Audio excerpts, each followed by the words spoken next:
What's going on, everyone? Alex here, and welcome back to the channel. And if you're new to the channel, welcome. Please consider subscribing if you're enjoying any of this content. Give it a thumbs up. And for all you returning viewers out there, I know you're probably wondering, what's up with this, right? It's very wide. It's freaking me out. It's because I rented the Sirui 35mm anamorphic lens to do a brand video this weekend. But unfortunately, the weather decided to not cooperate, and it's just way too windy. Way too windy. Gusts up to like 45, 50 miles per hour. I just wasn't ready to have the model be stuck with that, you know, flying around, hair whipping in her face. Didn't feel like it was right. So you're stuck with this. It's the talking head bit. I'm using the 35. Oh, but I did shoot some stuff around the house. Decided to film footage of my dog, my wife doing dishes. And I know it's very typical YouTuber. You know, you get a new lens in, film things around the house, your dog, cat, girlfriend, wife. And I did that. And I'm sorry. I'm sorry I succumbed to doing that. But that's really just kind of all I could do in short notice. But right off the bat, guys, when I threw this lens on my Pocket 4K, I was blown away. I mean, the quality of this lens is so amazing. It's very well built. It's built like a tank. That's very reminiscent of their 50mm, and I have a video on that I did a couple months ago. But boy, I mean, Sirui is knocking it out of the park with these anamorphic lenses, and not to mention they are tack sharp, wide open at 1.8, and I'm shooting this at 1.8. And I will say, I mean, the focus line, I mean, it's thin. Regardless though, this lens is fantastic. I mean, like I said, it's built like a tank. And the moment I threw it on my Pocket 4K, it was snug. It was like a hug. The 50mm that I rented from Lens Rentals seemed a little loose, and I don't know if that's just because it was a lens that had probably been rented out many times.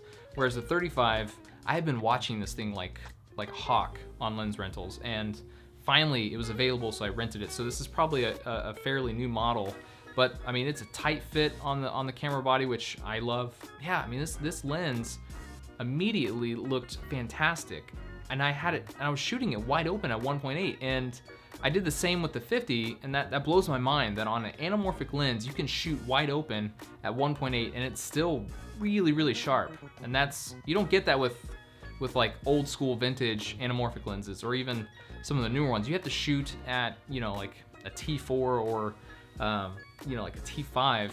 Both Sirui lenses are a 1.33 times squeeze, so you're not gonna get very pronounced oval bokeh like if you got it with like 2 times squeeze anamorphic. But still, regardless, I mean, it's an anamorphic lens for super cheap. It's $7.99 for the 35mm, and it's $6.99 for the 50mm. Now, I will say, when I immediately threw this on my Pocket 4K, it was flaring like crazy, like a lot. And I was like, whoa, that is flaring. You can see in the footage right here, it's just immediately flaring. Whereas like the 50mm, I had to find that, you know, that sweet spot to get it to flare, you know, the right angle. So immediately the 35 just flared right off the bat, and you know, it's just, yeah, I mean, this thing flares. And I will say it has a very, it's almost like a teal versus the 50mm was more blue. Me personally, I like the flaring of the 35 more. It seems more organic. But yeah, I mean, this thing, that flares. I don't know what's wrong with me, I'm sorry. That is one characteristic of the anamorphic lenses, is you get that sweet flaring across the screen. It's awesome, it's cool. Gets a little overkill if you do it all the time, like J.J. Abrams. But you know, whatever. And it comes in micro 4/3. It comes in a E-mount for all you Sony users out there. So, I mean, the new Sony a7S III, throw this lens on there, I mean, the sky's the limit. But I think they also have they don't have a Fuji mount on this one for some reason. I don't know why, and I don't know if they're ever gonna have a Fuji mount for this lens. The 50mm had a Fuji mount, and I know that made a lot of X-T3, X-T4 users very happy. But I'm missing a mount. What is the mount? I want to say Z mount. Hold on a sec. Let me. E mount, EFM mount, and Z mount. So it is available for Micro Four Thirds, EFM mount, E mount. Did I say Z mount? Yeah. So there's quite a few different mounting options for this lens, and seriously, couldn't recommend it enough. If you want to get that cinematic look, that cinematic feel, I think Sirui is the way to go. Especially if you pair it with the 35 and a 50, it's a really good combo for any starting out cinematographer, any starting out filmmaker. Seriously, like if you just want to rock an anamorphic set, I think a 35 and a 50 would really be an awesome, you know, wide and then a telephoto.